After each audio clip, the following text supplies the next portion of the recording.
وداعيا إلى الله بإذنه وسراجا منيرا وبشر المؤمنين بأن لهم من الله فضلا كبيرا.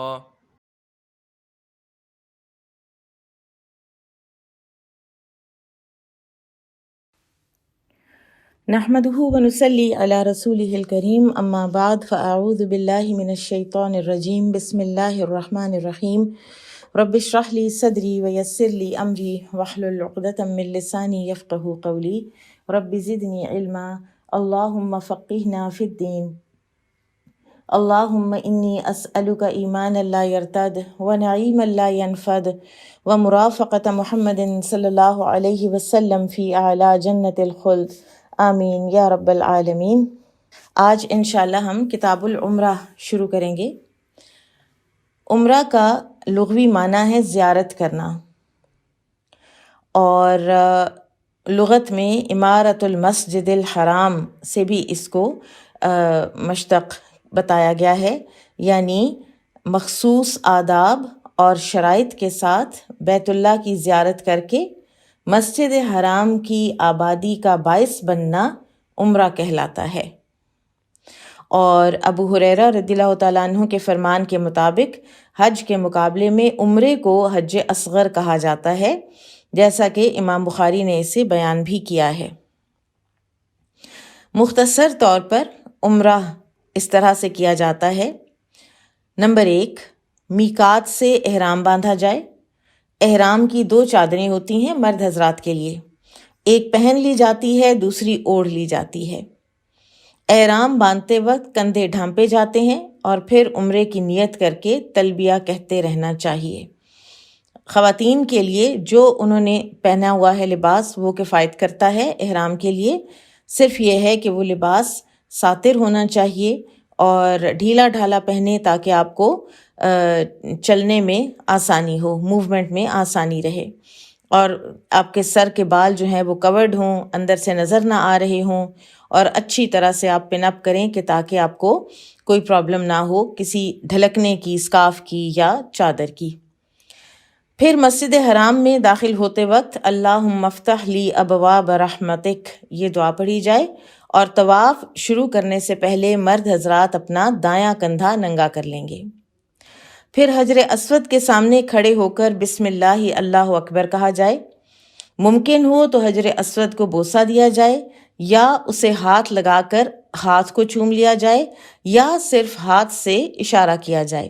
یہ سب آپ پیچھے کتاب الحج میں پڑھ چکے ہیں۔ پھر بیت اللہ کے گرد 7 چکر لگائے جائیں۔ پہلے 3 چکر آہستہ آہستہ دوڑ کر، ٹھیک ہے، بہت تیز دوڑ نہیں لیکن ذرا سی تیز چال۔ عورتیں اس سے مستثنیٰ ہیں۔ پہلے 3 چکروں کے بعد پھر دونوں کندھے بھی ڈھانپ لیے جائیں اور باقی 4 چکر معمول کے مطابق پورے کیے جائیں، اور ہر چکر کی کوئی مخصوص دعا حدیث سے ثابت نہیں ہے۔ پھر یہ کہ ہر چکر میں رکن یمانی کو اگر ہو سکے تو ہاتھ لگائیں، اور اگر نہ ہو سکے تو پھر ویسے ہی گزر جائیں۔ رکن یمانی اور حجر اسود کے درمیان یہ دعا پڑھیں، ربنا آتنا فی الدنیا حسنۃ وفی الآخرۃ حسنۃ وقنا عذاب النار۔ 7 چکر مکمل کرنے کے بعد مقام ابراہیم کے پاس 2 رکعت نماز طواف کی اس طرح پڑھیں کہ پہلی رکعت میں سورۃ الفاتحہ کے بعد قل یا ایھا الکافرون، اور دوسری رکعت میں سورۃ الفاتحہ کے بعد قل ھو اللہ احد پڑھیں۔ اس کے بعد آب زمزم پئیں، جتنا آپ سے ہو سکے خوب سیر ہو کر پئیں، اور اگر موقع ملے تو حجر اسود کو چومیں یا ہاتھ لگائیں۔ اس کے بعد اگر ہو سکے تو ملتزم سے چمٹ کر خوب دعائیں کریں۔ پھر سعی کے لیے صفا کا رخ کریں۔ صفا کے قریب ان الصفا والمروۃ من شعائر اللہ پڑھیں، اور پھر یہ الفاظ پڑھیں، نبدأ بما بدأ اللہ بہ۔ پھر صفا پہاڑی پر چڑھ کر قبلہ رخ ہو کر 3 مرتبہ اللہ اکبر کہیں، پھر 3 مرتبہ یہ دعا پڑھیں، لا الہ الا اللہ وحدہ لا شریک لہ لہ الملک ولہ الحمد یحیی ویمیت وہو علی کل شیء قدیر، لا الہ الا اللہ وحدہ انجز وعدہ ونصر عبدہ وہزم الاحزاب وحدہ۔ پھر حسب ضرورت آپ اپنی دعائیں پڑھیں۔ صفا سے نیچے اتر کر چلنا شروع کریں۔ جہاں آپ کو گرین لائٹس نظر آئیں گی تو ایک گرین لائٹ سے دوسری گرین لائٹ تک صرف مرد حضرات ذرا تیز دوڑیں گے، اور پھر مروہ پر پہنچ کر وہی کچھ کریں جو صفا پر کیا تھا۔ صفا سے مروہ تک ایک چکر شمار ہوگا اور مروہ سے صفا تک دوسرا، اسی طرح 7 چکر پورے کریں۔ سعی کرنے کے بعد اپنے بال منڈوائیں یا کتروائیں، البتہ منڈوانا افضل ہے مرد حضرات کے لیے۔ عورتیں نیچے سے تقریباً 1 انچ اپنا جو ہے نا وہ کاٹ لیں گی، اور عموماً لوگ یہ سوال کرتے ہیں کہ کسی اور سے کٹوائیں یا خود کاٹیں، تو آئدر وے درست ہے۔ اس کے بعد احرام کھول کر معمول کے کپڑے پہنیں، کیونکہ اب عمرہ مکمل ہو چکا ہے۔ ابواب العمرہ، عمرہ سے متعلق احکام۔ باب وجوب العمرتی و فضلہا، عمرے کا وجوب اور اس کا فضل، یعنی اس کا واجب ہونا اور اس کی فضیلت۔ وقال ابن عمر رضی اللہ عنہما لیس احد، ابن عمر رضی اللہ عنہما نے فرمایا نہیں ہے کوئی بھی الا وعلیہ حجۃ وعمرۃ، مگر یہ کہ اس کے اوپر فرض ہے حج بھی اور عمرہ بھی۔ وقال ابن عباس رضی اللہ عنہما، اور ابن عباس رضی اللہ عنہما فرماتے ہیں انہا، بے شک یہ، لقرینتہا، یہ دونوں ساتھی ہیں ایک دوسرے کے، فی کتاب اللہ عز وجل، اللہ عز وجل کی کتاب میں، وَأَتِمُّ الْحَجَّ وَالْعُمْرَةَ لِلَّهِ، سورۃ البقرہ کی آیت 196 سے ابن عباس یہ دلیل لیتے ہیں۔ اب یہ یہاں پر ایک تو وجوب کی بات ہے اور دوسرے عمرے کی فضیلت کی بات ہے۔ اب جو وجوب ہے وہ اس طرح کا نہیں ہے وجوب جس طرح سے کہ حج کا ہے۔ حج ارکان اسلام میں سے ہے، جبکہ عمرہ ارکان اسلام میں سے نہیں ہے، لیکن ایک سے زائد حج یا عمرہ کرنا باعث خیر اور نفل ہے۔ اور اسی طرح حدیث جبرائیل کے الفاظ اس طرح سے ہیں کہ تو حج اور عمرہ کر، یہ صحیح ابن خزیمہ میں یہ حدیث آئی ہے۔ حضرت عمر، عبداللہ بن عمر، ابن مسعود، جابر بن عبداللہ عمرہ کے وجوب کے قائل ہیں، لیکن یہ اس کے لیے ہے کہ جو کوئی اس کی قدرت رکھتا ہو، اور جو کوئی قدرت نہیں رکھتا، استطاعت نہیں رکھتا، تو اس پر پھر اس کا وجوب ہٹ جاتا ہے۔ عمرہ 4 چیزوں پر مبنی ہے: احرام، طواف، سعی اور حلق، جبکہ حج اس سے ذرا وسیع تر ہے۔ حج میں کچھ اور چیزیں بھی ہیں، عرفات ہے اور رمی ہے۔ پھر اسی طرح سے ہم اگلی حدیث دیکھتے ہیں۔ قال حدثنا عبد الله بن يوسف قال اخبرنا مالك عن سمي مولى ابي بكر بن عبد الرحمن عن ابي صالح السماني عن ابي هريرة رضي الله عنه ان رسول الله صلی اللہ علیہ وسلم قال، رسول اللہ صلی اللہ علیہ وسلم نے فرمایا، العمرۃ الی العمرۃ، ایک عمرہ دوسرے عمرے تک، کفارۃ لما بینہما، کفارہ ہے اس کا جو ان دونوں کے درمیان ہے، یعنی وہ گناہ معاف ہو جاتے ہیں کہ جو ان دونوں کے درمیان ہوئے ہوتے ہیں۔ والحج المبرور، اور جہاں تک حج مبرور یعنی اللہ کے ہاں قبول ہوئے ہوئے حج کا تعلق ہے، لیس لہ جزاء الا الجنہ، اس کی تو کوئی جزا جنت کے علاوہ ہے ہی نہیں۔ اب یہاں پر جو یہ بات فرمائی ہے، العمرۃ الی العمرۃ کفارۃ لما بینہما، اس میں علماء یہ کہتے ہیں کہ اس میں یہ دلیل نہیں ہے کہ انسان کثرت سے سال میں 2-3 دفعہ عمرہ کرنے جا رہا ہو، لیکن یہ اسی طرح سے ہے کہ جب انسان کو موقع ملے گا عمرہ کرنے کا تو اس کو عمرہ کر لینا چاہیے، کیونکہ اس کے پچھلے گناہوں کا یہ کفارہ بن جائے گا۔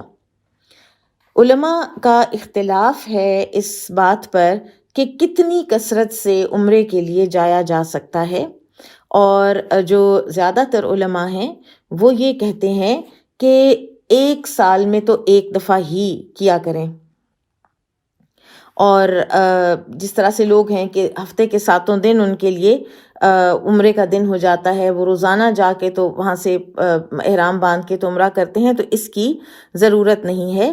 اب آپ دیکھیے کہ حدیث کے الفاظ جو ہیں ان میں تو ایک عام آدمی کو یہی سمجھ آ رہی ہے العمرۃ الی العمرۃ کفارۃ لما بینہما، کہ ایک عمرہ اگلے عمرے کے درمیان والے کو معاف کروا دیتا ہے، تو کثرت سے عمرہ کرنا چاہیے۔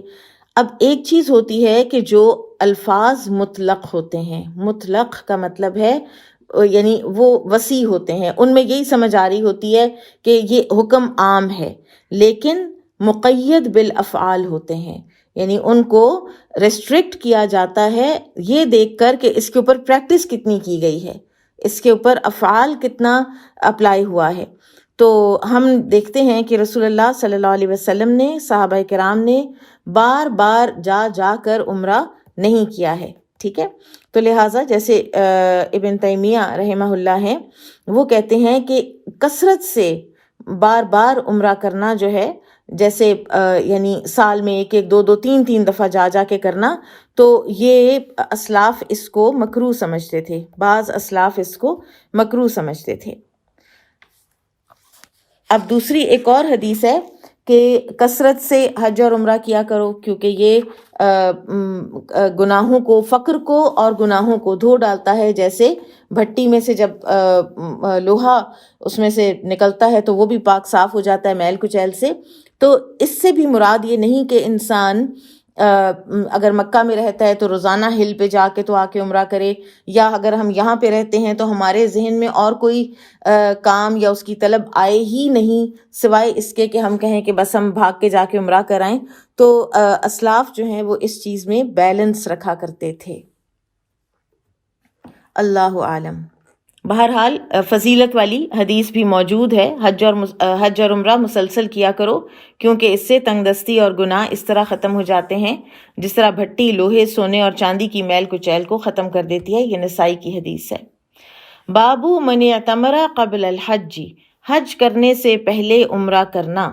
قال حدثنا احمد بن محمد قال اخبرنا عبد اللہ قال اخبرنا ابن جریج ان اکرمۃ بن خالد سأل ابن عمر رضی اللہ عنہما عن العمرۃ قبل الحج، کہ یہ جو اکرمہ بن خالد ہیں انہوں نے عبداللہ بن عمر رضی اللہ عنہما سے پوچھا کہ کیا عمرہ حج سے پہلے کیا جا سکتا ہے؟ مراد یہ ہے کہ کسی نے اگر حج نہیں کیا ہوا تو کیا وہ اس سے پہلے عمرہ کر سکتا ہے؟ فقالا، تو انہوں نے کہا لا بأس، کوئی حرج نہیں۔ قال اکرمۃ قال ابن عمر، اکرمہ کہتے ہیں کہ ابن عمر نے کہا اعتمر النبی صلی اللہ علیہ وسلم قبل ان یحج، نبی صلی اللہ علیہ وسلم نے عمرہ کیا تھا اس سے پہلے کہ آپ صلی اللہ علیہ وسلم حج کرتے۔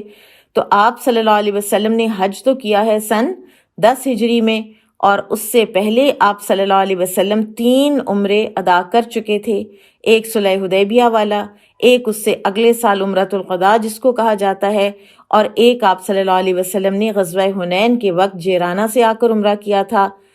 تو یہ سب جو ہیں یہ حجۃ الوداع سے پہلے ہی تھے۔ تو لہٰذا اگر کسی نے حج نہیں کیا ہوا اور پہلے اس کو عمرہ کرنے کا چانس مل رہا ہے تو اس میں کوئی حرج نہیں ہے۔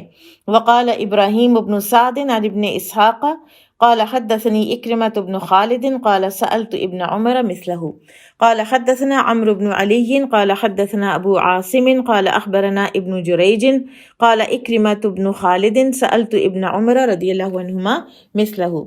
امام بخاری جو ہے نا، ان کے پاس ڈھیروں اسناد ہوتی ہیں ایک ہی حدیث کی، اور پھر جب وہ ان اسناد کو کوٹ کرتے ہیں یا ایک حدیث کو ڈفرینٹ جگہوں پر ڈفرینٹ اسناد کے ساتھ لے کر آتے ہیں، تو ظاہر ہے کہ پھر ان حدیث کی جو ایک اوتھینٹسٹی ہے وہ مزید سامنے آتی ہے، مزید اوتھینٹیکیٹ ہو جاتی ہیں حدیث۔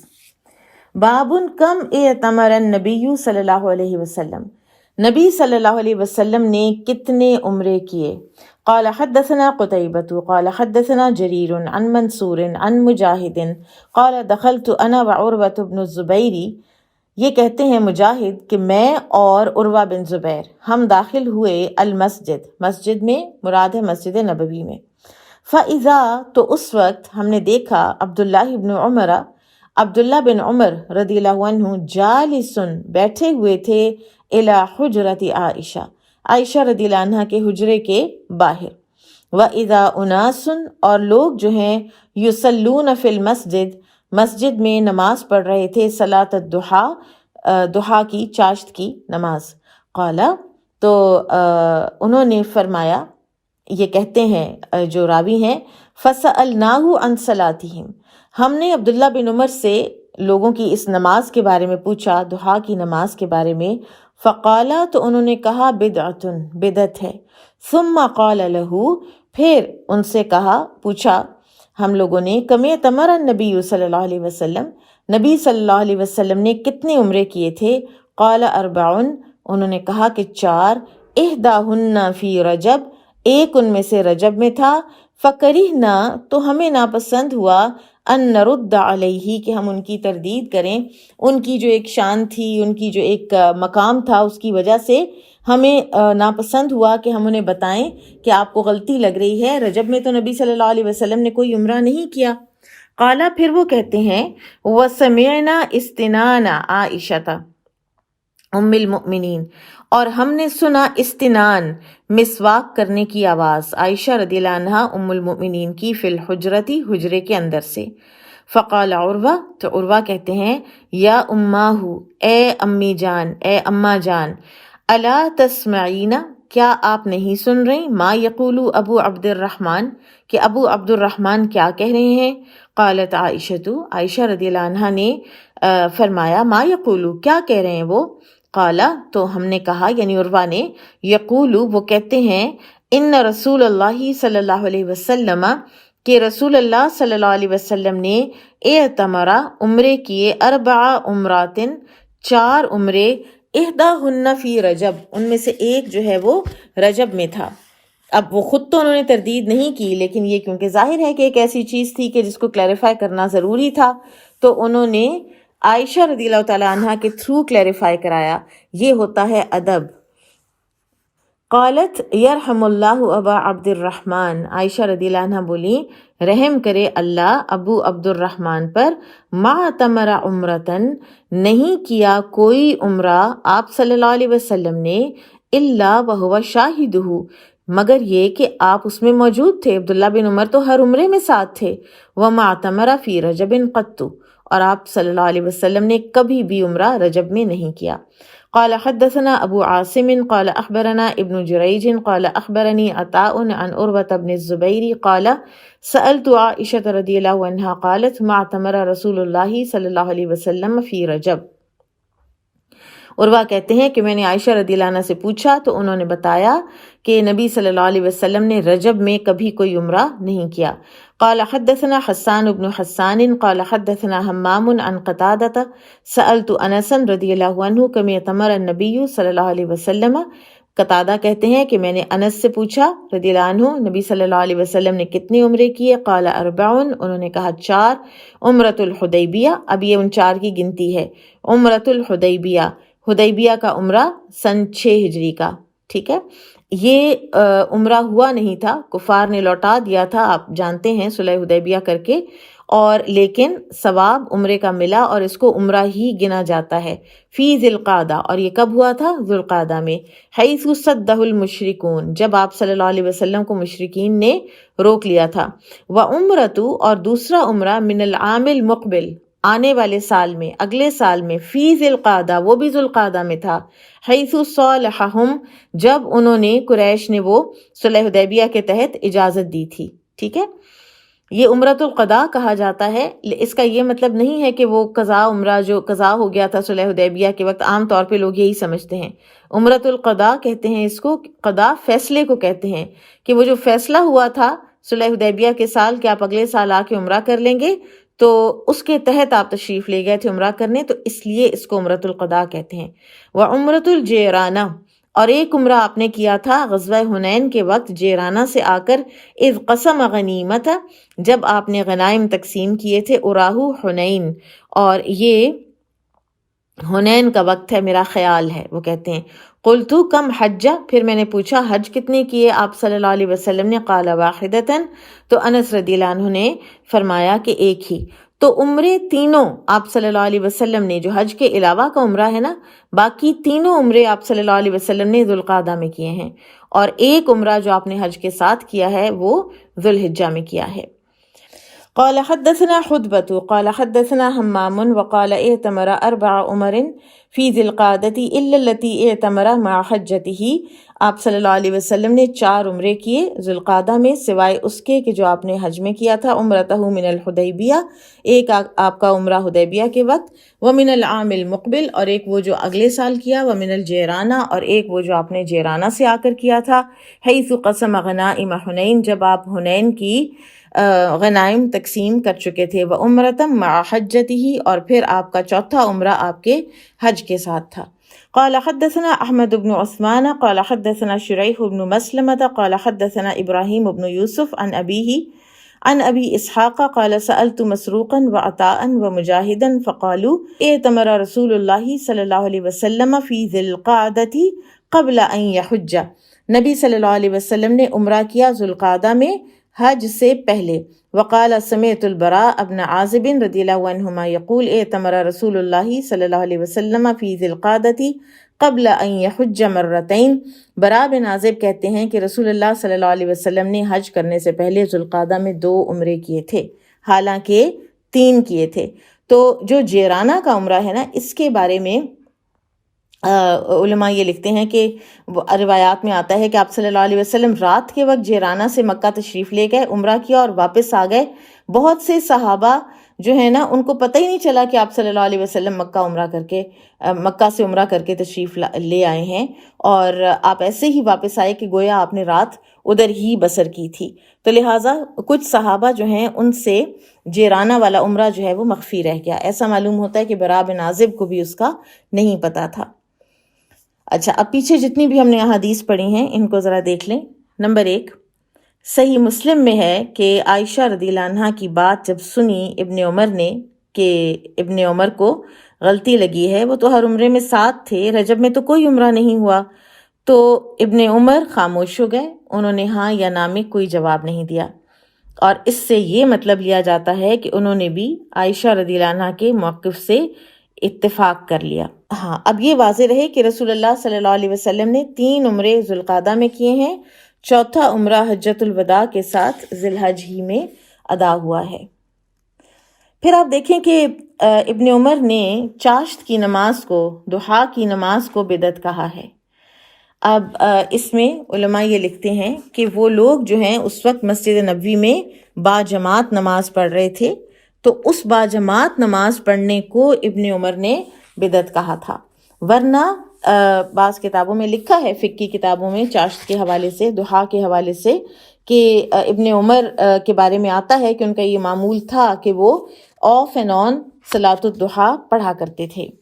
اور پھر یہ ہے کہ ام ہانی کے گھر میں رسول اللہ صلی اللہ علیہ وسلم نے صلاۃ الضحیٰ پڑھی ہے، تو لہٰذا صلاۃ الضحیٰ بدعت نہیں ہے، بلکہ اس کو جماعت کے ساتھ پڑھنا جو ہے اس کو فرمایا تھا ابن عمر نے کہ یہ بدعت ہے. ابن القیم رحمہ اللہ فرماتے ہیں کہ اب آپ دیکھیں کہ نبی صلی اللہ علیہ وسلم نے جو عمرے کیے ہیں 3 ذی القعدہ میں اور 1 ذی الحجہ میں، تو وہ فرماتے ہیں کہ سب سے افضل جو عمرہ کرنا ہے وہ اشہر الحج میں ہے، یعنی شوال، ذوالقعدہ، ذی الحج، محرم، یہ افضل ترین مہینے ہیں عمرہ کرنے کے لیے.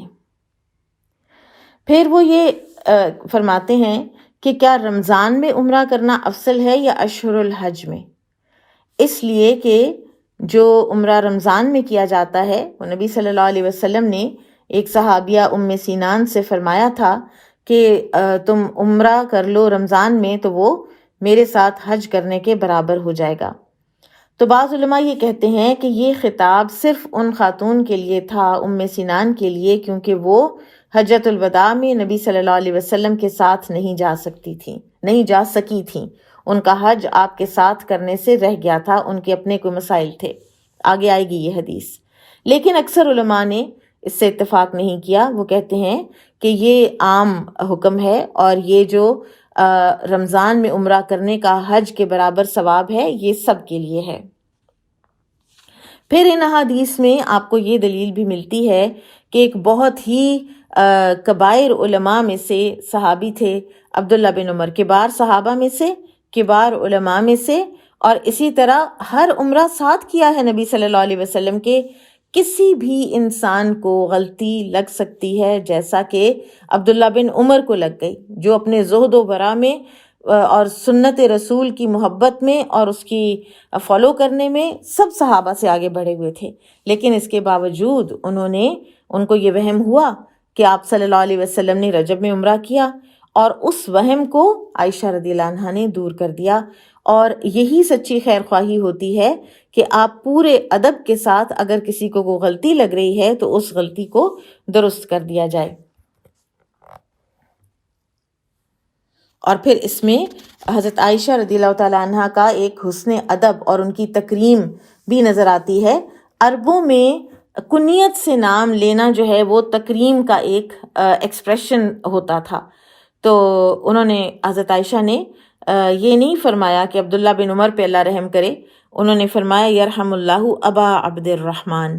یہ ایک رسپیکٹ کا اور کسی کو یعنی اس کی تفخیم کہتے ہیں کرنے کا، یعنی اس کو بڑا جاننے کا ایک ایکسپریشن ہے. تو حضرت عائشہ رضی اللہ عنہا نے جب غلطی بھی درست کی تو بہت اتنی رسپیکٹفلی کی کہ جو علم کا اور عالم کا جو ادب ہے وہ ہاتھ سے نہ جائے. باب عمرۃ فی رمضان، رمضان میں عمرہ کرنا.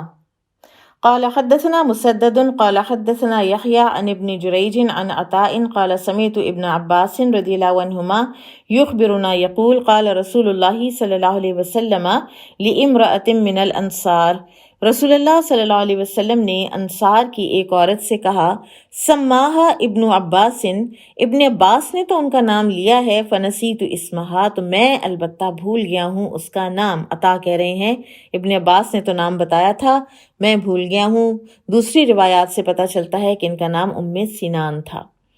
ما منعکی، تجھے کس چیز نے روکا، ان تحجی معنا، کہ تم حج کرتی ہمارے ساتھ. یہ حجۃ الوداع سے واپسی پہ آپ صلی اللہ علیہ وسلم نے ان خاتون کو دیکھا. اور آپ یہ دیکھیے کہ آپ صلی اللہ علیہ وسلم کی جو آپ انگیجڈ رہتے تھے اپنے ارد گرد میں، آپ کو یہ بھی پتا تھا کہ انصار کی فلاں خاتون جو ہے وہ ہمارے ساتھ حج پر نہیں آئی. قالت، وہ بولی، کان لنا نادح، ہمارے پاس ایک ہی اونٹ تھا پانی دینے والا. فرکبہ ابو فلان وابنہ، تو اس پر تو سوار ہو گیا ابو فلان اور اس کا بیٹا، مراد تھی لزوجہا وابنہا، یعنی اس کا ہسبینڈ اور اس کا اپنا بیٹا. وترک نادحا، اور انہوں نے چھوڑا ہمارے پاس ایک ہی اونٹ، نندح علیہ، اور اس پر تو ہم پانی لاتے ہیں. مراد یہ تھی کہ ہمارے پاس سواری نہیں تھی، وسائل نہیں تھے کہ ہم آپ کے ساتھ حج پہ جا سکتے. اب ظاہر ہے آپ دیکھیں کہ لاکھوں لوگوں نے، لاکھ سے اوپر کے مجمع نے حج کیا اور انصار کی ایک عورت جو ہے وہ جا ہی نہ سکی، تو وہ کتنی دکھی ہو رہی ہوگی اس وقت.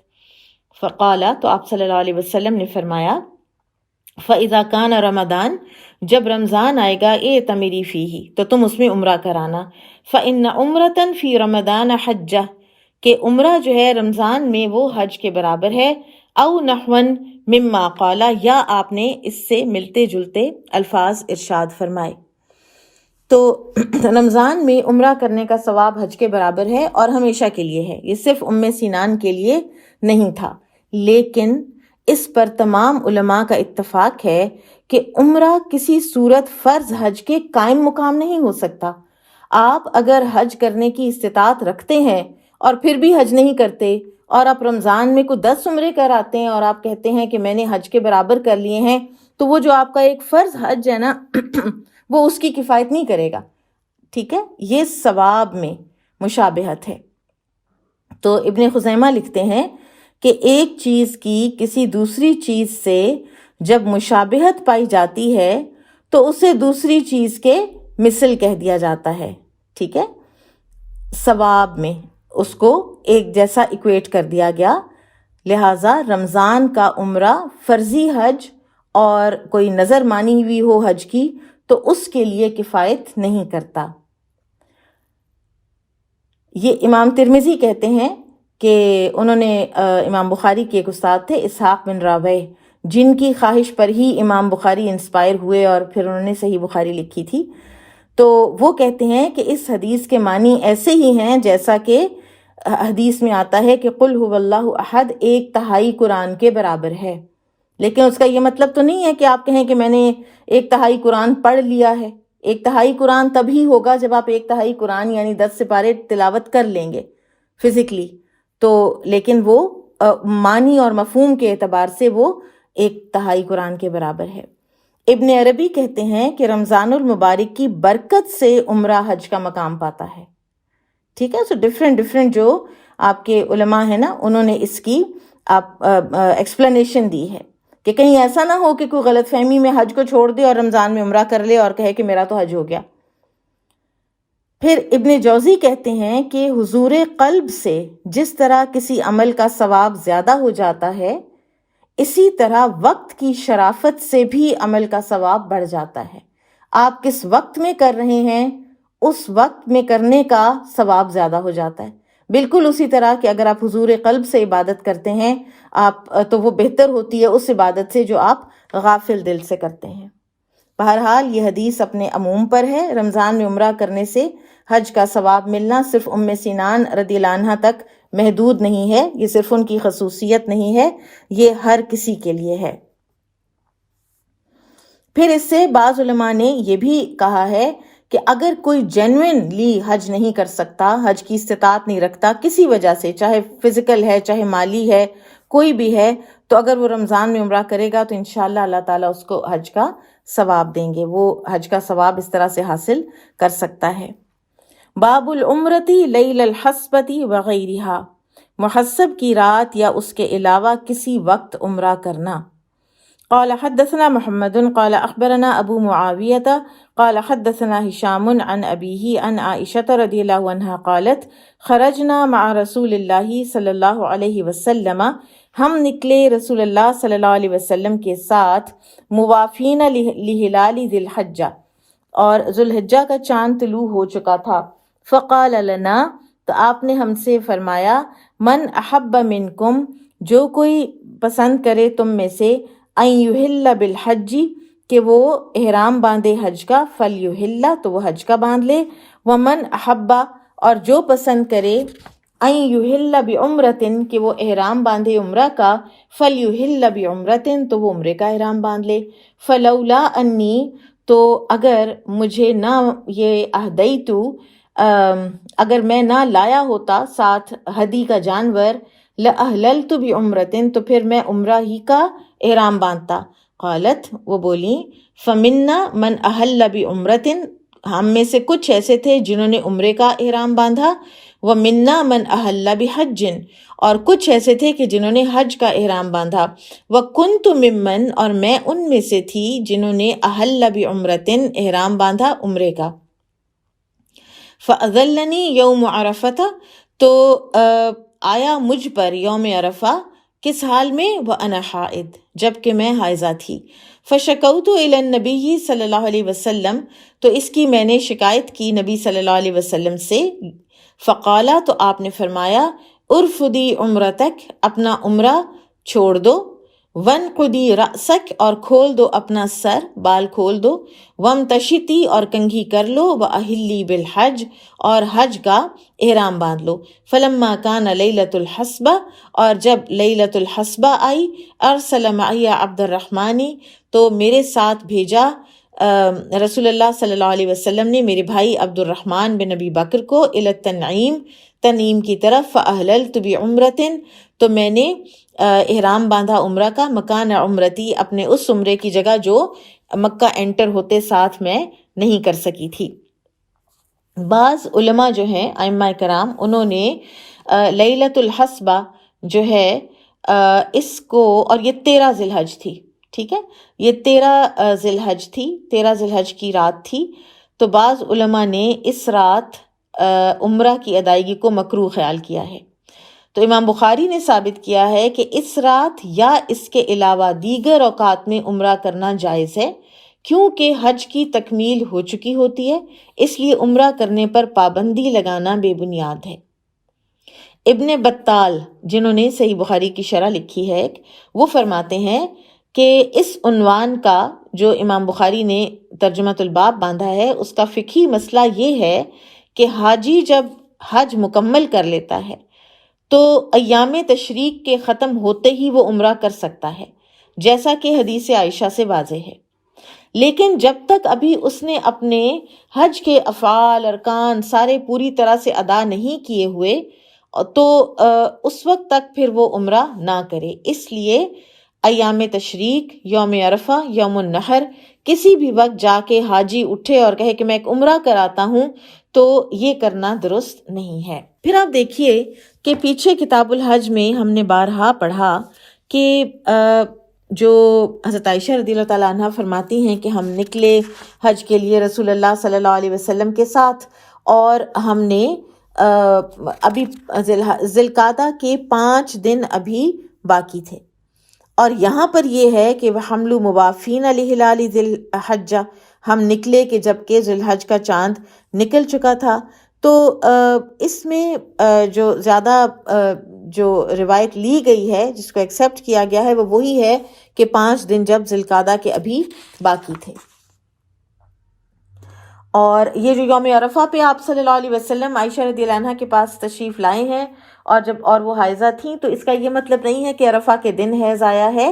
حیض آپ رضی اللہ عنہ کو صرف کے مقام پر آ چکا ہوا تھا، اور عرفہ سے جب آپ واپس منی تشریف لائی ہیں 10 ذی الحج کو آپ غسل حیض آپ نے کر لیا تھا، ٹھیک ہے؟ کیونکہ اگر آپ عرفہ کے دن آپ حائضہ ہوتی تو پھر تو واپسی آنے کے لیے آپ 13 ذی الحج کو عمرہ کیسے کر سکتی تھی، ٹھیک ہے؟ تو وہ تو پھر آپ کے ابھی طواف زیارہ بھی رہتا ہوتا۔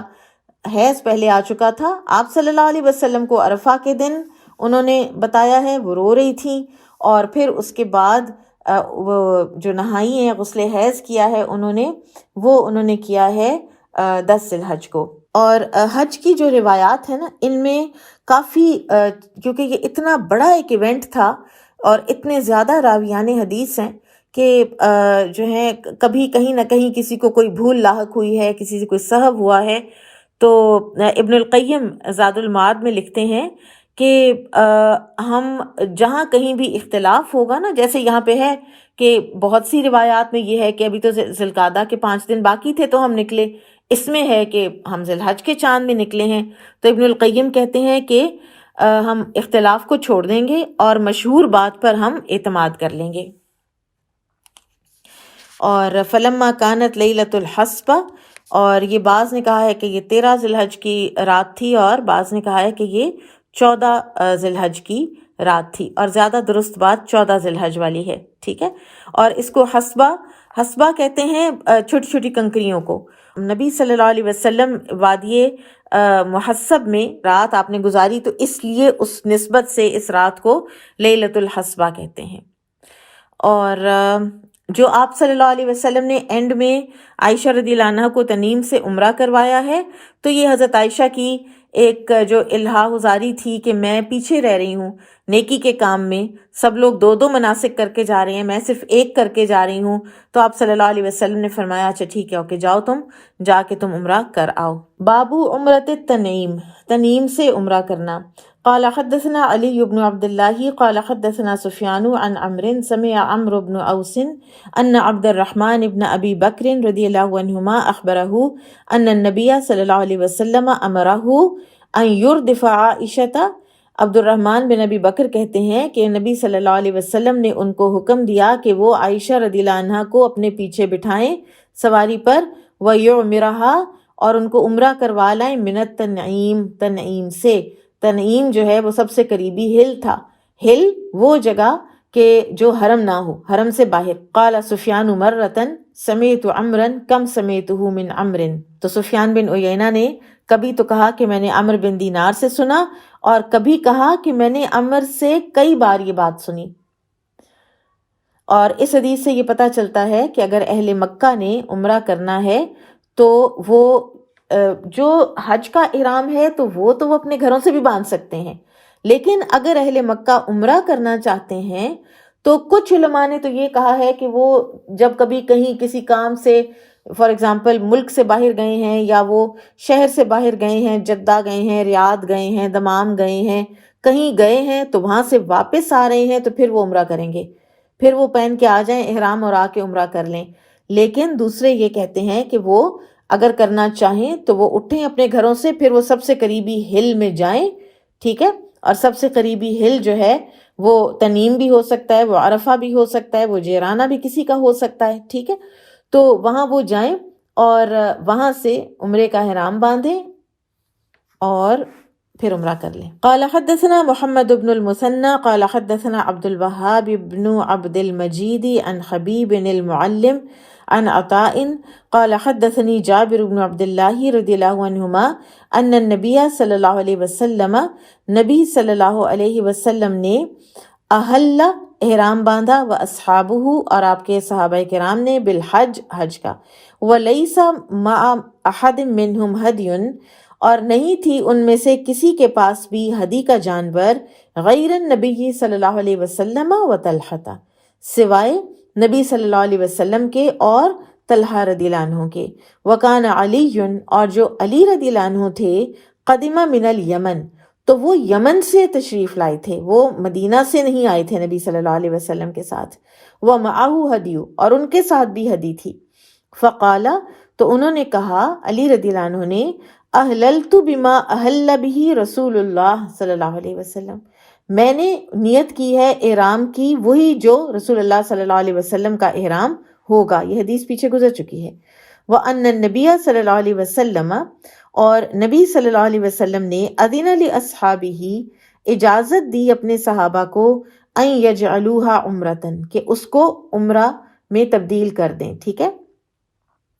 یطوف بالبیت طواف کریں بیت اللہ کا، اور یہاں پر یطوف بالبیت جو ہے وہ اختصار کے ساتھ یہ بات کی گئی ہے، ورنہ اس سے مراد یہ نہیں ہے کہ صفا مروہ کی سعی کے بغیر ہی وہ ختم کر لیں گے عمرے کو، یطوف بالبیت پورا مراد ہے بیت اللہ کے طواف اور پھر صفا مروہ کی سعی، ثم یقصروا ویحلوا پھر وہ قصر کر لیں، اپنے بال ترشوا لیں، وَيَحِلُّوا اور حلال ہو جائیں، إِلَّا مَن مَّعَهُ الْهَدْيُ سوائے اس کے کہ جو ہدی ساتھ لایا ہے، فَقَالُوا تو لوگوں کو اعتراض ہوا اور لوگ حیران ہوئے، تو انہوں نے کہا، نَنْطَلِقُ إِلَىٰ مِنَن ہم منا جائیں، وَذَكَرُ أَحَدِنَا يَقْطُرُ اور ہم میں سے کسی ایک کا شرمگاہ جو ہے وہ منی سے ٹپک رہی ہو، منی اس سے ٹپک رہی ہو، یعنی ہم اپنی عورتوں کے پاس سے ہو کے آئے ہوں، فبلغ النبی صلی اللہ علیہ وسلم فقال تو نبی صلی اللہ علیہ وسلم تک یہ بات پہنچی تو آپ صلی اللہ علیہ وسلم نے فرمایا، لو استقبلت من امری اگر مجھے پہلے بات پتہ چل گئی ہوتی اس معاملے میں، مستدبرت جو مجھے بعد میں پتہ چلی، ما اہدیت تو میں قربانی کا جانور ساتھ نہ لے کر آتا، ولولا ان معی الہدی لاحللت اور اگر میرے ساتھ ہدی نہ ہوتی تو میں ضرور حلال ہو جاتا خود بھی عمرہ کر کے۔ رسول اللہ صلی اللہ علیہ وسلم نے حج قران کیا تھا۔ وَأَنَّ عائشہ رضی اللہ عنہا حادت اور عائشہ رضی اللہ عنہا کو حیض آ گیا تھا، فَنَسَكَتِ الْمَنَاسِكَ كُلَّهَا تو انہوں نے تمام مناسک ادا کیے، غیر انہا لم تطف سوائے اس کے کہ انہوں نے بیت اللہ کا طواف نہیں کیا تھا، لم تطف بالبیت۔ قال پھر وہ کہتے ہیں، فلما طہرت پھر جب وہ پاک ہو گئیں، وطافت اور انہوں نے طواف کر لیا، قالت تو وہ بولیں، یا رسول اللہ اے اللہ کے رسول، اتنطلقون بعمرۃ وحجۃ کیا آپ سب تو جائیں گے عمرہ اور حج دونوں لے کر، وانطلق بالحج اور میں صرف حج کر کے جاؤں، فامر عبد الرحمن ابن ابی بکر تو عبد الرحمن بن ابی بکر کو آپ صلی اللہ علیہ وسلم نے حکم دیا، ان یخرج معہا الی التنعیم کہ ان کے ساتھ جائیں تنعیم، فاعتمرت بعد الحج اور پھر انہوں نے عمرہ کیا حج کے بعد، فی ذی الحجہ ذی الحجہ ہی میں، وَأَنَّ سُرَاقَةَ بْنَ مَالِكِ بْنِ جُعْشُمٍ اور سراقہ بن مالک بن جوشم، لقی النبی صلی اللہ علیہ وسلم ملے نبی صلی اللہ علیہ وسلم کو، بالعقبۃ عقبہ کے پاس، جمرہ عقبہ کے پاس، وَهُوَ يَرْمِيهَا جبکہ آپ جمرہ عقبہ کی رمی کر رہے تھے، فقال تو انہوں نے پوچھا، الکم هذه خاصۃ یا رسول اللہ کیا یہ خاص آپ ہی کے لیے ہے اے اللہ کے رسول؟ قال لا بل للابد نہیں یہ ہمیشہ کے لیے ہے۔ دور جاہلیت میں حج کے مہینوں میں عمرہ کرنا بہت بڑا گناہ خیال کیا جاتا تھا، ٹھیک ہے؟ تو رسول اللہ صلی اللہ علیہ وسلم نے خود بھی کیا، صحابہ کو بھی کروایا، عائشہ رضی اللہ تعالیٰ عنہا کو بھی کروایا، تاکہ دور جاہلیت کی اس رسم کا خاتمہ ہو جائے۔ سراقہ نے یہ سوال کیا تھا کہ کیا یہ آپ کے لیے خاص ہے حج کے مہینوں میں عمرہ کرنا، یا یہ ہمیشہ کے لیے ہے؟ تو آپ نے فرمایا کہ یہ ہمیشہ کے لیے ہے۔ اور اگر آپ کو عائشہ رضی اللہ عنہا کے حیض کے دن پورے جاننے ہیں تو 3 ذی الحج کو ہفتے کے دن حیض شروع ہوا تھا، اور 10 ذی الحج کو ہفتے کے دن ہی انہوں نے غسل کیا تھا۔ باب الاعتماری بعد الحج بغیر ہدی، حج کے بعد قربانی کے بغیر عمرہ کرنا۔ وہ جو قربانی آپ کرتے ہیں حج تمتع میں، تو وہ تو آپ عمرہ کرتے ہیں، حلق کرتے ہیں، قصر کرتے ہیں، حج کرتے ہیں، 7 نحر کرتے ہیں، ٹھیک ہے، لیکن کیا الگ سے جو عمرہ ہے کیا اس میں قربانی ہوگی؟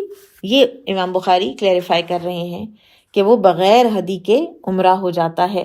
قال حدثنا محمد بن المثنى قال حدثنا يحيى قال حدثنا هشام قال اخبرني ابي قال اخبرتني عائشة رضی اللہ عنہا قالت خرجنا مع رسول اللہ صلی اللہ علیہ وسلم، اور اب میں اس حدیث کا ترجمہ نہیں کر رہی، ٹھیک ہے، موافین لہلال ذی الحجۃ فقال رسول اللہ صلی اللہ علیہ وسلم من احب ان یحل بعمرۃ فلیحل ومن احب ان یحل بحجۃ فلیحل ولولا انی اہدیت لاحللت بعمرہ فمنهم من احل بعمرۃ ومنهم من احل بحجۃ وکنت ممن احل بعمرۃ فحدت قبل ان ادخل مکۃ فادرکنی یوم عرفۃ وانا حائض فشکوت الى رسول اللہ صلی اللہ علیہ وسلم فقال دعی عمرتک وانقضی رأسک وامتشطی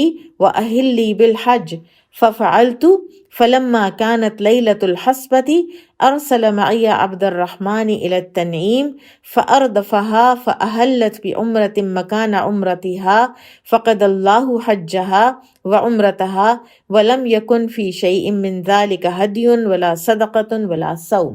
یہ جو آخری بات ہے اس کی وجہ سے یہ پوری حدیث یہاں پر دوبارہ آئی ہے کہ بعض لوگوں کا یہ خیال تھا کہ ماہ ذی الحجہ میں حج کے بعد اگر کوئی عمرے کا احرام باندھتا ہے تو اسے قربانی دینی ہوگی۔ تو امام بخاری نے اس موقف کی تردید کی ہے کہ عائشہ رضی اللہ عنہا نے عمرہ کیا، نہ کوئی قربانی کی اور نہ ہی وہ کوئی فدیہ دیا اس کا کہ کوئی روزے رکھتی یا کوئی صدقہ کرتی کہ میں قربانی نہیں کر سکی، کیونکہ اکیلے عمرے کا آپ کبھی بھی کریں، چاہے وہ ذی الحج میں ہو چاہے وہ کبھی بھی ہو، تو کوئی قربانی نہیں ہے۔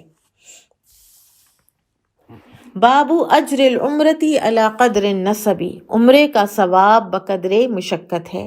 قال حدثنا مسدد قال حدثنا يزيد بن زريع قال حدثنا ابن عون عن القاسم بن محمد وعن ابن عون عن ابراہیم عن الاسود قال قالت عائشة رضی اللہ عنہا یا رسول اللہ، عائشہ رضی اللہ عنہا نے عرض کی کہ اے اللہ کے رسول، یصدر الناس بنسکین، لوگ 2 مناسک ادا کر کے جا رہے ہیں، وَأَصْدُرُ بِنُسُكْ، اور میں صرف ایک عبادت حج کی کر کے جا رہی ہوں۔ فقیل لها، تو آپ سے کہا گیا انتظری، انتظار کرو، فَإِذَا طَهُرْتِ، پھر جب تم پاک ہو جاؤ گی، فَخْرُجِي إِلَى التَّنْعِيم، پھر تم تنعیم جانا، فَأَحِلِّي، پھر تم احرام باندھنا، ثُمَّ أْتِيَا بِمَكَانِ كَذَا، پھر دونوں فلاں جگہ پر آ جانا، وَلَكِنَّهَا لَا قَدْرِ نفقتک او نصبک، اور لیکن عمرے کا ثواب تمہارے خرچ یا تمہاری مشقت کے برابر ہوگا۔ مطلب یہ ہے کہ اللہ کی اطاعت کے کاموں میں مال خرچ کرنا فضیلت کا باعث ہے، اور اسی طرح خواہشات نفس کو کچل کر مشقت اٹھا کر جو عبادت کی جاتی ہے اس کا اللہ کے ہاں زیادہ اجر و ثواب ہے، لیکن یہ کوئی قاعدہ کلیہ نہیں ہے۔ بعض اوقات بہت تھوڑی سی عبادت پر بہت زیادہ اجر بھی مل جاتے ہیں، مثلا لیلۃ القدر کی عبادت 1000 مہینوں کی عبادت سے افضل ہے، ٹھیک ہے۔ اسی طرح سے مسجد الحرام میں جب آپ ایک نماز پڑھتے ہیں تو آپ کو 1,00,000 نماز کے برابر اجر مل جاتا ہے، ٹھیک ہے۔ اور خرچ اور مشقت وہی معتبر ہیں جن کی شریعت نے اجازت دی ہے۔ بے جا مال خرچ کرنا یا خواہ مخواہ خود کو مشقت میں ڈالنا شریعت میں قطعاً اس کو پسند نہیں کیا گیا۔ ایک شخص نے کہا تھا کہ میں نہ سائے میں بیٹھوں گا، نہ میں کھڑا رہوں گا، میں پیدل حج کروں گا. تو آپ نے فرمایا اس کو کہو دھوپ میں سے نکلے، سائے میں بیٹھے اور جو ہے سوار بھی ہو جائے، لیکن اپنے حج کرے، اپنی نظر پوری کرے. تو بلا وجہ کی مشقت جو ہے اس کی قطعاً ضرورت نہیں ہوتی. باب المعتمر اذا طاف طواف العمرۃ ثم خرج، عمرہ کرنے والا جب طواف کر کے واپس چلا جائے، هل یجزئہ من طواف الوداع، تو کیا یہ اس کو طواف وداع کے لیے کفایت کرے گا؟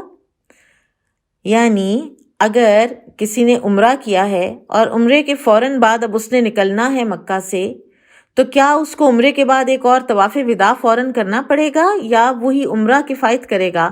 تو عمرہ ہی کفایت کرے گا. یہاں بھی وہی حدیث ہے کہ حضرت عائشہ کو جب عبد الرحمن بن ابی بکر کے ساتھ آپ صلی اللہ علیہ وسلم نے بھیجا، انہوں نے عمرہ کیا، عمرہ کر کے وہ نکل آئی ہیں، انہوں نے دوبارہ کوئی طواف وداع نہیں کیا ہے. ٹھیک ہے، تو میں حدیث پڑھ دیتی ہوں عربی میں. قال حدثنا ابو نعیم قال حدثنا افلح بن حمید عن القاسم عن عائشة رضی اللہ عنہا قالت خرجنا مہلین بالحج فی اشہر الحج وحرم الحج، ہم نکلے احرام باندھے ہوئے حج کے مہینوں میں، حج کا احرام تھا، حج کے ہی مہینے تھے، حج کی ہی نیت تھی، یہ معنی ہے. فنزلنا بسریفہ فقال النبی صلی اللہ علیہ وسلم لأصحابہ من لم يكن معه هدي فأحب أن يجعلها عمرة فليفعل ومن كان معه هدي فلا.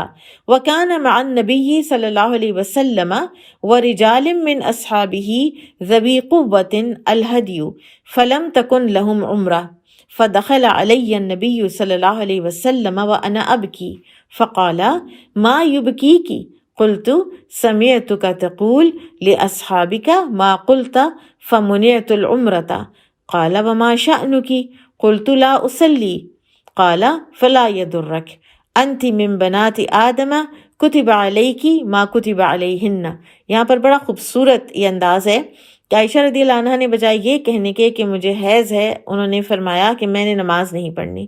تو یہ ایک کنایا تھا اس بات کا، اور یہ ایک فنیس ہے کہ انسان کوئی ایسی بات کہنے کی بجائے اس کو ذرا ڈھکے چھپے انداز میں کہہ دے کہ جو ایک دم سننے والے کے اوپر گراں بھی نہ گزرے. تو آپ صلی اللہ علیہ وسلم نے فرمایا کہ تم آدم کی بیٹیوں میں سے ایک بیٹی ہو، اور تم لوگوں کے اوپر تمہارے ساتھ وہی ہوا ہے جو آدم کی بیٹیوں کے لیے لکھا گیا ہے. تو کوئی ایسی بات نہیں ہے، کوئی غم کی بات نہیں ہے. فکونی فی حجتک عسى اللہ ان یرزقکھا، تو تم اپنے حج کے احرام میں رہو اور عنقریب ہو سکتا ہے کہ اللہ تمہیں عمرے کا رزق بھی عطا فرما دے. قالت، وہ کہتی ہیں فکنت حتی نفرنا من منن فنزلنا المحصب فدعا عبد الرحمن فقال اخرج باختك الحرم فلتهل بعمرة ثم افرغا من طوافكما انتظركما ها هنا، کہ تم جاؤ اپنی بہن کو عمرہ کرواؤ اور جب تم لوگ عمرے سے فارغ ہو گئے تو واپس آ جانا، ہم تمہارا یہاں پر انتظار کر رہے ہوں گے، میں تمہارا یہاں پر انتظار کر رہا ہوں گا. فأتینا فی جوف اللیل، پھر ہم آدھی رات کو واپس آئے. فقال فرغتما، تو آپ نے پوچھا فارغ ہو گئے تم دونوں؟ قلت نعم، میں نے کہا جی. فنادى بالرحیل فی اصحابہ، تو آپ صلی اللہ علیہ وسلم نے صحابہ کرام کو چلنے کا حکم دیا. فارتحل الناس، تو لوگ چل پڑے. ومن طاف بالبیت قبل صلاة الصبح ثم خرج موجہا الی المدینہ، اور لوگوں نے بھی کوچ کیا جنہوں نے نماز فجر سے پہلے بیت اللہ کا طواف کر لیا تھا، اور پھر آپ مدینہ طیبہ کی طرف روانہ ہوئے. آپ صلی اللہ علیہ وسلم کے ساتھ حضرت عائشہ تھیں. آپ نے دیکھا حضرت عائشہ عمرہ کر کے واپس آئی ہیں. عمرے کے بعد طواف وداع انہوں نے نہیں کیا. ایکسٹرا طواف وداع نکلتے نکلتے عمرے کے ساتھ ہی اٹیچ کرنے کی ضرورت نہیں، وہی عمرہ کفایت کر جائے گا، کیونکہ اصل مقصد تو بیت اللہ کو آباد کرنا اور بیت اللہ میں حاضری دینا ہے. تو آپ حاضری تو آپ دے چکے، تو لہٰذا آپ دوبارہ یہ ایک فارمیلٹی جو ہے اس کو کرنے کی ضرورت نہیں ہے. باب یفعل بالعمرۃ ما یفعل بالحج، عمرہ کرتے وقت وہی کچھ کریں گے جو حج میں کیا جاتا ہے. قال حدثنا ابو نعیم قال حدثنا حمام قال حدثنا عطاء قال حدثني صفوان بن يعلى بن امیہ، بڑی خوبصورت حدیث ہے یہ. عن ابیہ، صفوان بن یالا بن امیہ اپنے باپ یالا بن امیہ سے روایت کرتے ہیں، ان رجلاً اتن نبی صلی اللہ علیہ وسلم، کہ ایک آدمی آیا نبی صلی اللہ علیہ وسلم کے پاس، وہو بالجیرانہ، اور اس وقت آپ صلی اللہ علیہ وسلم جیرانہ میں تھے، وعلیہ جبتن، اور اس آدمی کے اوپر ایک جبہ تھا، وعلیہ اثر الخلوق، اور اس کے اوپر خوشبو کے نشان تھے، زردی کے نشان تھے، ایک خوشبو ہوتی تھی زرد رنگ کی، او قال صفرتن، اور یا اس نے کہا کہ ایسے زرد نشان تھے، خلوق کے تھے یا صفرا کے تھے۔ قال کیف تأمرنی ان اصنع فی عمرتی، تو اس آدمی نے آ کے پوچھا کہ آپ مجھے کیا حکم دیتے ہیں، میں اپنے عمرے میں کیا کروں؟ فانزل اللہ علی النبی صلی اللہ علیہ وسلم، تو نبی صلی اللہ علیہ وسلم پر اس وقت وحی نازل ہونے لگی، فَسُتِرَ بِثَوْبٍ، اور آپ کے اوپر ایک کپڑا ڈال دیا گیا، آپ کو ڈھانپ دیا گیا ایک کپڑے سے، وَوَدِدْتُ، یعلا کہتے ہیں کہ میں یہ چاہتا تھا، انی قد رأیت النبی صلی اللہ علیہ وسلم، کہ میں دیکھوں نبی صلی اللہ علیہ وسلم کو، وقد انزل علیہ الوحی، جب آپ صلی اللہ علیہ وسلم کے اوپر وحی نازل ہو رہی ہو۔ فقال عمر، تو عمر رضی اللہ عنہ کو یالا کی اس خواہش کا پتہ تھا، تو عمر رضی اللہ عنہ نے کہا تعال، آؤ ادھر آؤ، ایسرک، کیا تمہیں پسند ہے، ان تنظر الی النبی صلی اللہ علیہ وسلم، کہ تم نبی صلی اللہ علیہ وسلم کو دیکھو، وقد انزل اللہ علیہ الوحی، جبکہ اللہ آپ صلی اللہ علیہ وسلم پر وحی نازل کر رہی ہوں، قلت نعم، میں نے کہا جی ہاں، فرفع طرف الثوب، تو عمر رضی اللہ عنہ نے ایک سائڈ سے کپڑا اٹھا دیا، فنظرت الیہ لہ غطیۃ، تو میں نے آپ کو دیکھا اور آپ صلی اللہ علیہ وسلم خراٹے لے رہے تھے، خراٹوں کی آواز آ رہی تھی، وَأَحْسِبُهُ قَالَ، اور یہ جو ان کے بیٹے ہیں نا صفوان بن یالا بن امیہ، وہ کہتے ہیں کہ میرا خیال ہے کہ میرے باپ یالا نے یہ کہا تھا کغطیت البکری، جیسے کسی اونٹ کے بلبلانے کی سی آواز ہوتی ہے،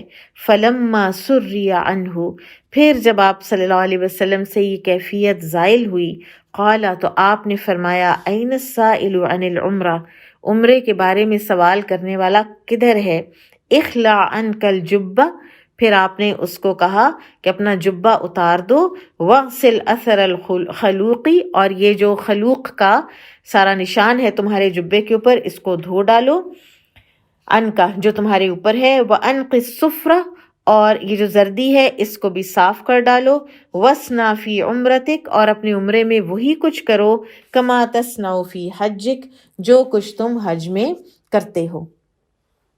اور وقوف عرفہ اور رمی الجمرات کے علاوہ عمرہ کرتے وقت وہی کام کیے جائیں گے جو حج میں کیے جاتے ہیں، ٹھیک ہے، اور عمرہ کرتے وقت انہی کاموں سے پرہیز کی جائے گی جن سے حج میں بھی پرہیز کی جاتی ہے۔ اور جیسا کہ میں نے آپ کو پہلے بتایا، حج عمرے کے 4 ارکان ہیں، احرام، طواف، سعی، اور آخر میں حلق یا تقصیر۔ قال حدثنا عبد الله بن يوسف قال اخبرنا مالك عن هشام بن عروة عن ابيه انه قال قلت لعائشة رضي الله عنها زوج النبي صلى الله عليه وسلم وانا يومئذ حديث السن، ہشام بن عروہ کہتے ہیں کہ میرے والد عروہ نے کہا کہ میں نے عائشہ رضی اللہ عنہا سے پوچھا جبکہ میں اس وقت بالکل بچہ تھا، یعنی نو عمر تھا، میں تھوڑے سالوں کا تھا، ارأیتی، کیا آپ کہتی ہیں، کیا آپ فرماتی ہیں، قول اللہ تعالی، اللہ تعالیٰ کے اس فرمان کے بارے میں، ان الصفا والمروۃ من شعائر اللہ فمن حج البیت او اعتمر فلا جناح علیہ ان یطوف بہما، کہ صفا اور مروہ اللہ کی نشانیوں میں سے ہیں، جو شخص بیت اللہ کا حج یا عمرہ کرے اس کے لیے ان کی صحیح کرنے میں کوئی حرج نہیں ہے۔ البقرہ 158 ہے یہ۔ فلا ارا، تو عروہ کہتے ہیں میں نے کہا کہ میرا خیال ہے کہ علی احد شیئا، کہ نہیں ہے کوئی بھی چیز کسی پر، میں نہیں دیکھتا کہ کسی پر بھی کوئی گناہ ہوگا، اللہ یطوف بہما، کہ اگر وہ نہ بھی طواف کرے ان دونوں کا، کیونکہ اللہ تعالیٰ نے فرمایا ہے فلا جناح علیہ ان یطوف بہما، کوئی گناہ نہیں تم پر اگر تم ان کا طواف کرو، تو پھر نہ کرنے کا بھی کوئی گناہ نہیں ہوگا۔ فقالت عائشہ، تو عائشہ رضی اللہ عنہ نے فرمایا کلا، ہرگز نہیں، ایسی بات نہیں ہے. لو کان کما تقول، اگر ایسا ہوتا جیسے تم کہہ رہے ہو، کانت، تو پھر آیت کیسی ہوتی؟ فلا جناح علیہ اللہ یطوف بہما، کہ کوئی گناہ نہیں لوگوں پر اگر وہ نہ بھی طواف کریں صفا مروہ کا. پھر انہوں نے بتایا کہ آیت کا یہ انداز بیان کیوں ہے. انما انزلت هذه الآیۃ فی الانصار، یہ آیت نازل کی گئی تھی انصار کے بارے میں. کانو یحلون لمنات، وہ منات کا کو پکار کر احرام باندھتے تھے، منات کے لیے احرام باندھتے تھے. وکانت منات حذو قدید، اور منات جو ہے وہ قدید کے سامنے رکھا ہوا تھا. وکانو یتحرجون، اور وہ اس کو اچھا نہیں سمجھتے تھے، ان یطوفوا بین الصفا والمروہ، کہ وہ صفا اور مروہ کی سعی کریں. فلما جاء الاسلام، جب آیا اسلام، سألوا رسول اللہ صلی اللہ علیہ وسلم عن ذلک، تو انہوں نے رسول اللہ صلی اللہ علیہ وسلم سے اس کے بارے میں پوچھا. فانزل اللہ تعالی، تو اللہ تعالیٰ نے فرمایا، نازل فرمایا، ان الصفا والمروہ من شعائر اللہ فمن حج البیت او اعتمر فلا جناح علیہ ان یطوف بہما. زاد سفیان و ابو معاویہ عن ہشام ما اتم اللہ حج امرئ ولا عمرتہ ما لم یطف بین الصفا والمروہ. سفیان اور ابو معاویہ نے ہشام سے بیان کرتے ہوئے مزید یہ الفاظ کہے ہیں کہ اللہ تعالیٰ اس شخص کا حج یا عمرہ پورا نہیں کرے گا جس نے صفا اور مروہ کے درمیان سعی نہ کی ہو. اور صفا اور مروہ کی سعی جو ہے یہ کئی ہزار سال پہلے پیش آنے والے اس واقعے کی یاد تازہ کرتی ہے کہ جب اسماعیل ہاجرہ علیہ السلام نے اسماعیل علیہ السلام کے لیے پانی کی تلاش میں والہانہ چکر لگائے تھے، اور اسی کے سعی کی برکت سے اور اس کے نتیجے میں زمزم کا چشمہ ظاہر ہوا تھا. اسی طرح سے صحیح مسلم میں ایک روایت آتی ہے کہ اللہ تعالیٰ اس شخص کا حج یا عمرہ پورا نہیں کرے گا جو صفا اور مروہ کے درمیان سعی نہیں کرتا. متی یحل المعتمر، عمرہ کرنے والا احرام کی پابندیوں سے کب فارغ ہوتا ہے. اور اب یہ سارا یہی ہے کہ عمرہ کب ختم ہوتا ہے، اور یہ کہ صفا اور مروہ کی سعی ضروری ہے. وقال عطاء عن جابر رضی اللہ عنہ امر النبی صلی اللہ علیہ وسلم اصحابہ، نبی صلی اللہ علیہ وسلم نے اپنے صحابہ کو حکم دیا ان یجعلوها عمرتن، کہ اپنے حج کو عمرہ میں تبدیل کریں، ویطوفوا، اور طواف کریں، ثم یقصروا ویحلوا، پھر قصر کر لیں اور حلال ہو جائیں. اور طواف سے مراد بیت اللہ کا طواف اور صفا مروہ کی سعی ہے، کیونکہ آئندہ روایت میں اس کی تفصیل آ رہی ہے. ٹھیک ہے، بعض اوقات باتیں اختصار سے کر دی جاتی ہیں کیونکہ بیت اللہ بھی طواف ہے اور بیت اللہ کے ہی میں وہ صفا مروہ ہیں، اور وہاں پر بھی جو سعی ہوتی ہے اس کا بھی ایک معنی طواف ہی ہے، ایک نام طواف ہی ہے. تو لہٰذا بعض اوقات اختصار سے بات کرتے ہوئے اس کو طواف کہہ دیا جاتا ہے، اس کا یہ مطلب نہیں ہے کہ سعی نہیں کرنی. قال حدثنا اسحاق بن ابراہیم عن جریر عن اسماعیل عن عبد اللہ بن ابی اوفا قال اعتمر رسول اللہ صلی اللہ علیہ وسلم، عمرہ کیا رسول اللہ صلی اللہ علیہ وسلم نے، واعتمرنا معہ، اور ہم نے بھی عمرہ کیا آپ کے ساتھ. فلما دخل مکہ، پھر جب آپ مکہ داخل ہوئے، طافا، تو آپ نے طواف کیا، وطفنا معہ، تو ہم نے بھی آپ کے ساتھ طواف کیا. وَأَتَى الصَّفَا وَالْمَرْوَةَ، پھر آپ تشریف لائے صفا اور مروہ کے پاس. وَأَتَيْنَاهُمَا مَعَهُ، تو ہم بھی آپ کے ساتھ صفا اور مروہ کے پاس آئے. وَكُنَّا نَسْتُرُهُ مِنْ أَهْلِ مَكَّةَ، اور ہم آپ کو شیلڈ کر رہے تھے، ہم آپ کو ڈھانپ رہے تھے اہل مکہ سے، ان یرمیہ احد، کہ کہیں کوئی آپ کو کوئی تیر نہ وہ مار دیں.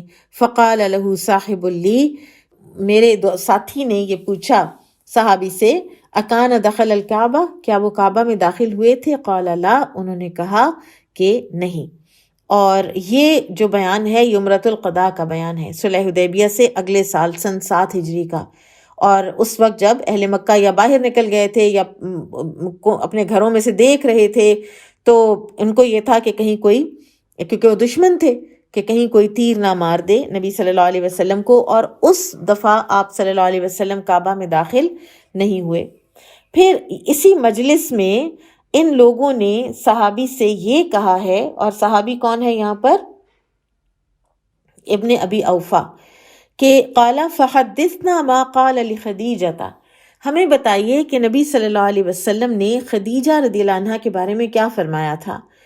قال، تو ابن ابی اوفا نے کہا بشروا خدیجہ، کہ نبی صلی اللہ علیہ وسلم نے فرمایا تھا خدیجہ کو بشارت دے دو ببیت من الجنہ، جنت میں ایک گھر کی، من قصب، جو موتیوں سے بنا ہوا ہے، لا صخب فیہ، اس میں کوئی شور نہیں ہے، چیخ و پکار، نوائز پولوشن، لغو باتیں، تکلیف اور دکھ دینے والی باتیں نہیں ہیں، ولا نصب، اور نہ ہی کوئی مشقت ہوگی اس میں۔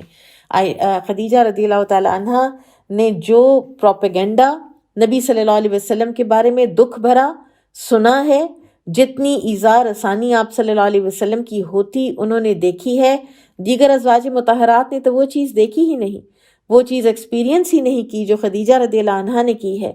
تو یہ بعض علماء یہ لکھتے ہیں کہ ایک قاعدہ ہے الجزاء من جنس العمل، آپ کی جو جزا ہے وہ ویسی ہی ہوگی جیسا آپ کا عمل ہوگا۔ جیسے قرآن میں آتا ہے نا حل جزاء الاحسان الا الاحسان، احسان کا بدلہ احسان کے سوا تو کوئی نہیں ہو سکتا۔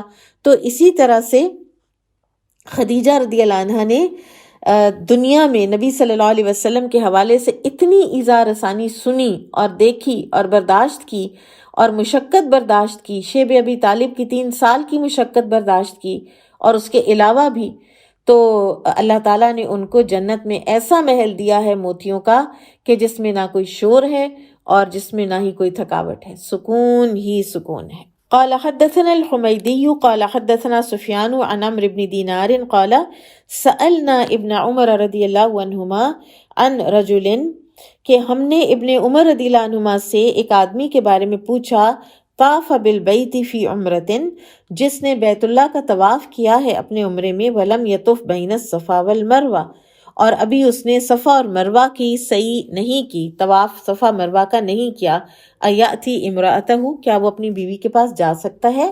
فقال، تو ابن عمر کا جواب کیا ہے؟ ابن عمر نے نبی صلی اللہ علیہ وسلم کا بس طریقہ بتا دیا ہے، ہاں یا نہیں کی بجائے انہوں نے فرمایا قدم النبی صلی اللہ علیہ وسلم، تشریف لائے نبی صلی اللہ علیہ وسلم، فطاف بالبیت سبعا، تو 7 چکر لگائے بیت اللہ کے، وصلی خلف المقام رکعتین، پھر مقام ابراہیم کے پیچھے 2 رکعتیں پڑھیں، وطاف بین الصفا والمروہ سبعا، پھر صفا اور مروہ کے درمیان 7 چکر لگائے، وقد کان لکم فی رسول اللہ اسوۃ حسنہ، اور تمہارے لیے اللہ کے رسول میں اسوہ حسنہ ہے، تو پھر تم کیسے جا سکتے ہو بیوی کے پاس جب تک کہ تم طواف نہ کر لو؟ قال وسألنا جابر بن عبد اللہ رضی اللہ عنہما، تو یہی سوال جب ہم نے جابر رضی اللہ عنہما سے کیا، فقال، تو انہوں نے، ان کے جواب کا انداز کیا تھا؟ لا، نہیں، لا یقربنہا، نہیں قریب جاؤ اس کے، بیوی کے، حتی یطوف بین الصفا والمروہ، یہاں تک کہ تم طواف کر لو صفا اور مروہ کے درمیان۔ ٹھیک ہے، جابر رضی اللہ عنہ نے 2 ٹوک الفاظ میں بتایا ہے، اور عبداللہ بن عمر نے نبی صلی اللہ علیہ وسلم کا سیدھا سیدھا طریقہ جو ہے وہ بتا دیا ہے۔ قال حدثنا محمد بن بشار قال حدثنا غندر قال حدثنا شعبة عن قیس بن مسلم عن طارق بن شہاب عن ابی موسیٰ الاشعری رضی اللہ عنہ قال قدمت علی النبی صلی اللہ علیہ وسلم بالبطحاء، یہ وہی جو کتاب الحج میں احادیث بار بار گزر چکی ہیں۔ ابو موسیٰ الاشعری یہ یمن سے آئے تھے، یہ کہتے ہیں کہ میں نبی صلی اللہ علیہ وسلم کے پاس پہنچا بطحاء میں، وہو منیخ، اور آپ صلی اللہ علیہ وسلم وہاں پہ پڑاؤ ڈالے ہوئے تھے۔ فقال احججت، تو آپ نے پوچھا کیا تم حج کی نیت سے آئے ہو؟ قلت نعم، میں نے کہا جی۔ قال بما احللت، آپ نے پوچھا کہ تم نے کس چیز کا احرام باندھا، کیا نیت کی؟ قلت لبیک باحلال کا احلال النبی صلی اللہ علیہ وسلم، تو ابو موسیٰ الاشعری نے بھی وہی کہا جو حضرت علی نے کہا تھا کہ میں نے وہی نیت کی ہے کہ جو آپ کی نیت ہوگی۔ قال احسنت، آپ نے فرمایا تم نے اچھا کیا۔ طف بالبیت وبالصفا والمروہ ثم احل، طواف کرو بیت اللہ کا، صفا اور مروہ کا، پھر حلال ہو جاؤ، اس لیے کہ ان کے ساتھ، انہوں نے نیت تو کی تھی لیکن ان کے ساتھ ہدی کا جانور نہیں تھا۔ ٹھیک ہے، تو ان کو حلال ہونے کو کہا. فطفت بالبیت وبالصفا والمروہ، یہاں پہ حدیث صفا مروہ کے صحیح کو ثابت کرنے کے لیے بار بار امام بخاری لا رہے ہیں. تو میں نے بیت اللہ کا اور صفا اور مروہ کا طواف کیا. ثم اتیت امرأة من قیس، پھر میں اپنے قبیلہ قیس کی ایک عورت کے پاس آیا. ففلت رأسی، تو انہوں نے میرے سر میں سے جوئیں نکالی. ثم احللت بالحج، پھر میں نے حج کا احرام باندھا. وکنت افتی به حتی کان فی خلافت عمر، اور میں اسی بات پر فتویٰ دیا کرتا تھا یہاں تک کہ خلافت عمر آئی. فقال، تو انہوں نے کہا، عمر رضی اللہ عنہ نے، آپ کو یاد ہوگا کہ ہم پڑھ آئے ہیں کہ حضرت عمر رضی اللہ عنہ حج تمتع کو اتنا زیادہ پروموٹ نہیں کرتے تھے، اور انہوں نے کیا فرمایا، ان اخذنا بکتاب اللہ، اگر ہم اللہ کی کتاب کو لیں، فإنہ یأمرنا بالتمام، تو کتاب تو اللہ کی کتاب تو کہتی ہے کہ تمام کرو دونوں کو.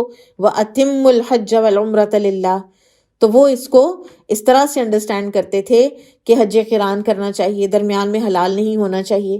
وَإِنْ أَخَذْنَا بِقَوْلِ النَّبِيِّ صلی اللہ علیہ وسلم، اور اگر ہم نبی صلی اللہ علیہ وسلم کا قول لیں، فَإِنَّهُ لَمْ يَحِلَّ حَتَّى يَبْلُغَ الْهَدْيُ مَحِلَّهُ، تو آپ صلی اللہ علیہ وسلم خود بھی تو حلال نہیں ہوئے تھے یہاں تک کہ یوم النحر کو ان کی ہدی نہر ہو چکی تھی. تو بہرحال یہ حضرت عمر رضی اللہ عنہ کا ایک اجتہاد تھا، لیکن دیگر صحابہ کرام نے اور بعد میں امت نے حج تمتع کو قائم رکھا ہے. حضرت عمر کے ساتھ اختلاف کرنے میں ان کے اپنے بیٹے عبداللہ بن عمر بھی تھے. وہ کہتے تھے ہم نے جب رسول اللہ صلی اللہ علیہ وسلم کے ساتھ ان کے زمانے میں حج تمتع کیا ہے تو پھر ہم کیسے اس کو اب کہہ سکتے ہیں کہ یہ نہیں کرنا چاہیے.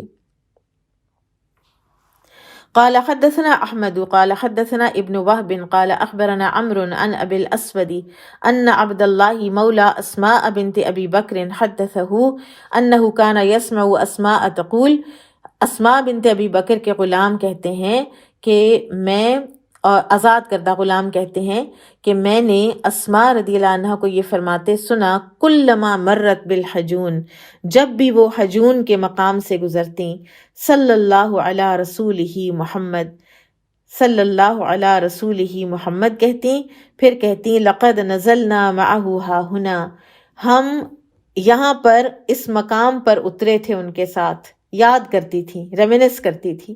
وَنَحْنُ يَوْمَئِذٍ خِفَافٌ، اور ہم ان دنوں میں دبلی پتلی ہوا کرتی تھیں. قلیل ظہرنا، اور ہمارا زاد راہ بھی تھوڑا سا ہوتا تھا، ہماری سواریاں بھی تھوڑی سی ہوتی تھیں. قلیلۃ ازوادنا، اور ہمارا زاد راہ بھی تھوڑا سا ہوتا تھا. فاعتمرت، تو عمرہ کیا میں نے، انا و اختی عائشۃ والزبیر، ہم تھے اکٹھے، میں تھی، میری بہن عائشہ تھیں، زبیر تھے، ہم نے عمرہ کیا. اب یہاں پر بھی یہ ایک جنرل بات انہوں نے کی ہے کہ زیادہ جو لوگ تھے، تغلیب اس کو کہتے ہیں کہ زیادہ لوگوں نے عمرہ کیا، ورنہ حضرت عائشہ نے تو اس وقت شروع میں تو عمرہ کیا ہی نہیں نا، انہوں نے بعد میں کیا ہے. وفلان وفلان فلما مسحنا البیت، اور پھر جب ہم نے کعبہ کا طواف کر لیا، احللنا، تو ہم حلال ہو گئی. ثم احللنا من العشی بالحج، پھر ہم نے دوسرے وقت حج کا احرام باندھا. اور یہاں پر بھی مختصر میں حذف ہے صفا اور مروہ کی بات، لیکن اس کا یہ مطلب نہیں ہے کہ وہ نہیں کیا تھا. مفصل حدیث میں بیت اللہ کے طواف کے بعد صفا اور مروہ کی صحیح کا بھی ذکر ہے. بارک اللہ فیکم. انشاءاللہ آج ہم اتنا ہی پڑھیں گے. سبحانک اللہم و بحمدک، اشہد ان لا الہ الا انت، استغفرک و اتوب الیک. السلام علیکم و رحمۃ اللہ وبرکاتہ.